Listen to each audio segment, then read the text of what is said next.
কিয়ামতের আগে মুসলমানদের অবস্থাটা কেমন হবে? মুসলমানদের সংখ্যা বেড়ে যাবে, কিন্তু শক্তি কমে যাবে।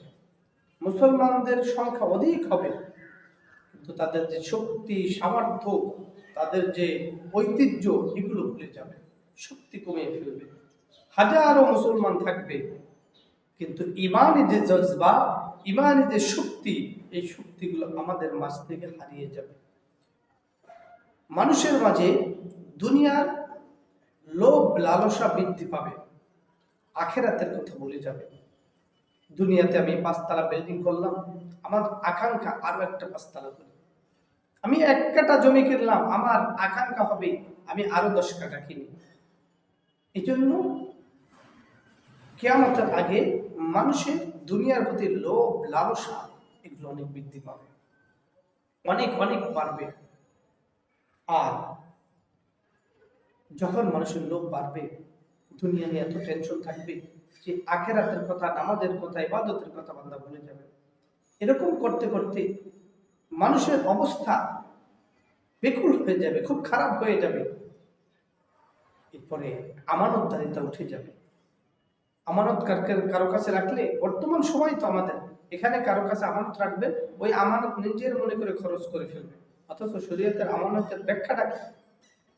আমানতের ব্যাখ্যা হলো, যেই অর্থটা যেইভাবে তোমার কাছে রেখেছে, ঠিক তুমি সেইভাবে রেখে দেবে, যখন চাইবে সাথে সাথে দিয়ে দেবে।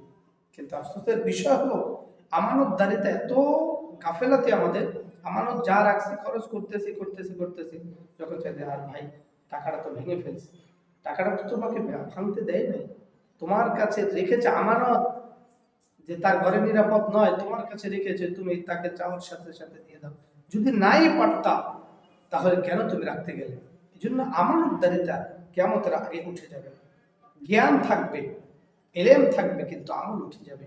আজকাল দেখেন অনেক জায়গায় অনেক জ্ঞানী মানুষগুলো আছে, আলেম ওলামাদের মধ্যেই ধরেন বা সাধারণ মানুষদের মধ্যে, অনেক আলেম ওলামা আমরা যারা আছি, আমাদের জ্ঞান যে পরিমাণ, সেই পরিমাণে যতটুকু আমল করার প্রয়োজন ছিল, তার 100 ভাগের 50 ভাগ হয় না।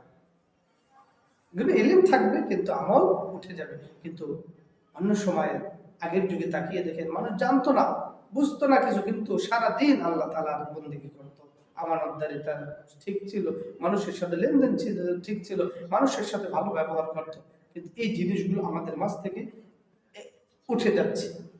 মুসলমান একে অপরের বিরুদ্ধে দাঁড়িয়ে যাবে, মুসলমানরা মুসলমানদের বিরুদ্ধে দাঁড়িয়ে যাবে। এখন বর্তমান সময়ে যেটা দেখুন, একে অপরের বিরুদ্ধে লাগে, কে কোন টুপি পরলো, কে কোন টুপি পরলো না, কে কোন দিকে গেল, কে কোন দিকে গেল না, কে জিলাপি খেলো আর কে মিষ্টি খেলো, কে খেলো না।